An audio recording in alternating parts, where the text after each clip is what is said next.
Kemerdekaan pada waktu itu, kemajuan adalah sekarang kewajiban kita. Alinea terakhir teks proklamasi tadi, ya kan, memperjuangkan kesejahteraan.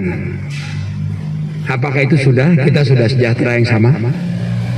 Belum, masih jauh. Oleh karena itu kita harus berusaha masing-masing. Generasi muda belajar yang lebih banyak. Teknologi kuasai. Kita bersyukur menjadi umat Islam. Kita sangat bersyukur karena semua ada di ajaran-ajaran agama kita. Tinggal kita melaksanakan.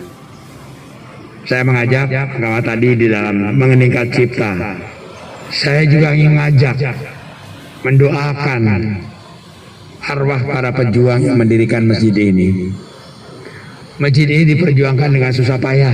Sekarang kita tinggal memelihara, memperbaikinya. Dahulu kala di Menteng tidak boleh ada masjid, ya, karena memang yang tinggal di sini adalah kebanyakan non-Islam. Sekarang sudah berdiri masjid megah.